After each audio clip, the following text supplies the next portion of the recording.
नमस्कार. आज आपण शिकणार आहोत मॅजिक ऑफ 9. कोणत्याही अंकाला 9 ने जर गुणायचं झालं तर कशा पद्धतीने गुणू शकतो. कॅल्क्युलेशन करायची गरज नाहीये, ही आज मी या ठिकाणी ट्रिक शिकवतोय. 1 पासून ते 10 पर्यंत पूर्ण अंक मी लिहिलेले आहेत आणि प्रत्येक अंकाच्या खाली एक अशी निर्देशिक रेषा मारलेली आहे. याचं कारण आपण पुढे पाहू.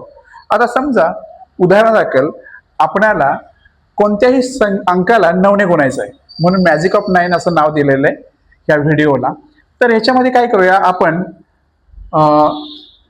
इथे घेऊया 4 into 9. ओके, तर हे कसं करायचं लक्षात घ्या. 4 इथं आहे, मग 4च्या डाव्या बाजूला किती रेषा आहेत? 1 2 3.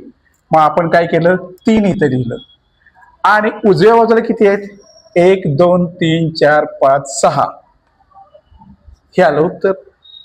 असंच 7 गुणिले 9 केलं तर 7 आहे. मग काय करायचं, 7च्या या बाजूला किती रेषा आहेत? 1 2 3 4 5 6. 6 लिहिलं इथं. उजव्या बाजूला किती आहेत? 1 2 3. हे आलं उत्तर. अशाच पद्धतीने क्षणात हे उत्तर निघतं. ओके, अशाच पद्धतीचं आता 2 अंकी संख्येला 9 ने कसं गुणायचं हे पुढच्या व्हिडिओमध्ये लगेचच उद्या टाकेन. Okay, thank you.